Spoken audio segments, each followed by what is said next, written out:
Hi, and welcome to this episode of John's Model Kit Review. In today's fun model kit review video, we'll be taking a look at the Eduard 1/48 scale Spitfire Mk.VIII ProfiPACK. This is Eduard kit number 8284.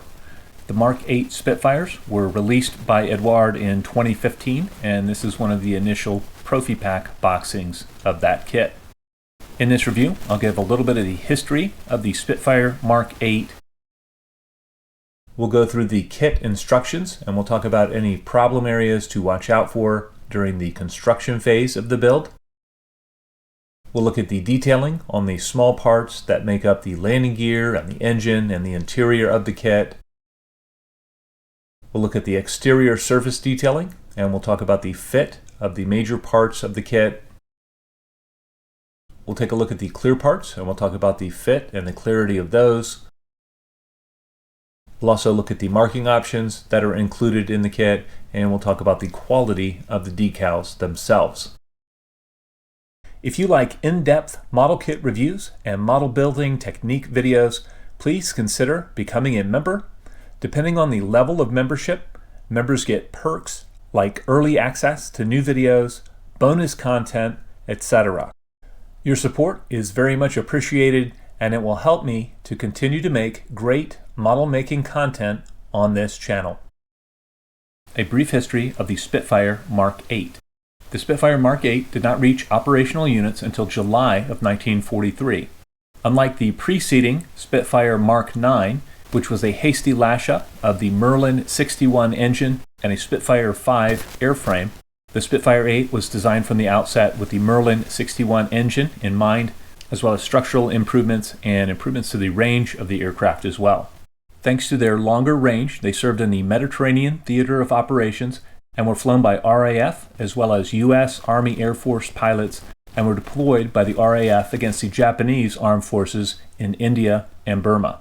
The Royal Australian Air Force fought against the Japanese forces using the Mk.VIII in the Pacific area.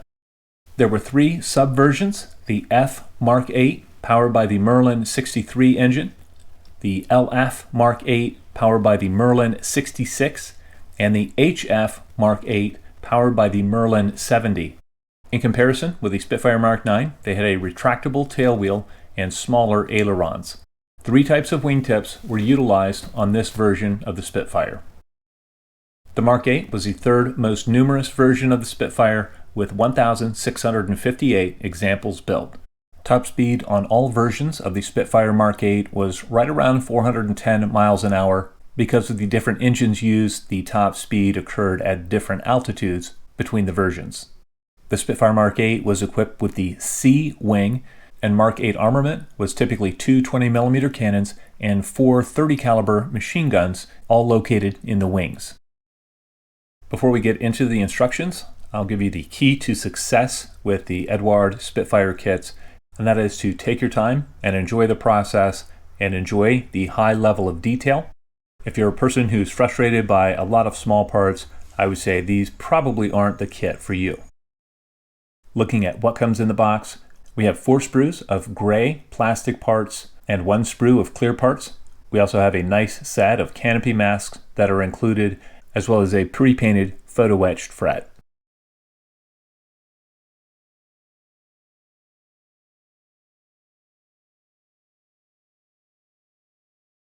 Looking at the instructions, in the first step of construction, we are working on the sidewall detail and the rear bulkhead. The parts fit is very precise, and my only suggestion is to thoroughly clean up any seams or minor flash that is on the parts to get an excellent fit. In the next steps of construction, we're working on the pilot seat and the control column. The plastic parts for the pilot seat are very well detailed.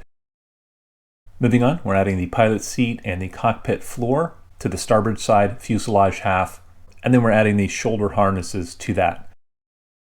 This yields a very nice looking result on the finished kit. Just a note, the finished kit in the pictures is my Eduard Spitfire Mk.IX ProfiPACK kit. The majority of parts in that kit are the same as the parts found in this Mk.VIII Spitfire kit. Moving on, we have the option of using a decal over raised detail for the instrument panel, or we can use the photo etch parts. I'll use the photo etch parts on mine, and on my Spitfire 9 they turned out beautifully. We're then adding the instrument panel and final bits to the cockpit assembly. In the next step of construction, we are closing up the fuselage halves around the cockpit interior. Take your time on this step. Make sure you drill out any holes that need to be drilled out. Make sure to prepare the fuselage sides for the canopy option that you plan on using. Next up, we're adding the wing spar to the lower wing, as well as the landing lights. I don't anticipate any problems in this step of construction. In this step, we're continuing the assembly of the gear bays on the lower wing, and then we're adding the wheel well detail and upper wings to the lower wing.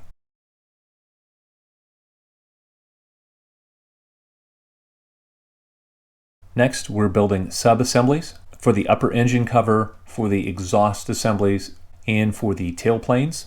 I was able to get an excellent fit on all of these, but on the exhaust in particular, you want to slow down and take your time and make sure you get these assemblies correct. I love the fact that the exhaust is actually hollowed out. We are then adding these sub-assemblies to the fuselage, and we're joining the fuselage to the wing assembly.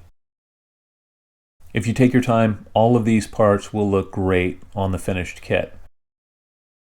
Next up, we're just adding the elevators and the rudder to the kit, and you have a choice here. You just want to make sure you get the proper rudder for the marking option you choose. Moving on, we're adding the wing tips to the kit and the ailerons to the kit. And again, you just want to choose the correct parts for the marking option that you're building. In this step of construction, we are building the underwing radiators and the lower engine cover. I don't anticipate any difficulties here. Moving on, we're adding the outlet flaps for the underwing radiators. On my Mark 9, I pose these in the open position, and you can see the excellent detail within. Next up comes the main landing gear, and again, this is a step where you need to slow down and make sure that you get the right parts for the marking option that you choose. The detail on these parts will look very nice once you have finished them and detailed them. Next up, we're just adding the main landing gear to the kit, and then we're adding the tail wheel to the kit. I don't anticipate any problems here. In this step, we're adding some photo etch detail to the canopy parts, and then we're attaching the canopy to the kit. We're also assembling the prop, and we're adding that to the kit, as well as the cannon barrels and cockpit door and other details. Some of these parts are very small and delicate, and you definitely want to take your time here. The clear parts on the Eduard Spitfires are excellently molded. They are very thin, they're very transparent, and they have nice framing on them as well. In the last step of construction, we're just adding a few detail parts to the underside of the aircraft. Eduard also provides instructions for the canopy masks. Those function well, and they should yield an excellent result on the finished canopy. Moving on to the color and marking guides, I love the fact that Eduard provides full color 4-view diagrams for each marking option. This makes painting and decaling the kits very easy. And on this Spitfire kit, there is such a wide variation of color schemes, and I would honestly love to build one of each of these. There's also a full-page stencil guide for the stencils that go on the Spitfire. Looking at the decals themselves, these are very well printed. They are in register. And as you can see on my Spitfire 9 kit, the decals settled into the detail on the kit extremely well. These are some of the best decals that I've ever used, and I anticipate the decals in the Spitfire 8 to be just as good. Looking at the surface detail on the exterior of the kit, it is represented by very finely engraved rivet detail on most of the exterior surface of the kit. This detail looks great under a coat of paint. If we look at the fit of the major parts on this kit, I built several of the Eduard Spitfires, and I did not use any putty on any area of any of those builds. So the fit on these kits is very good.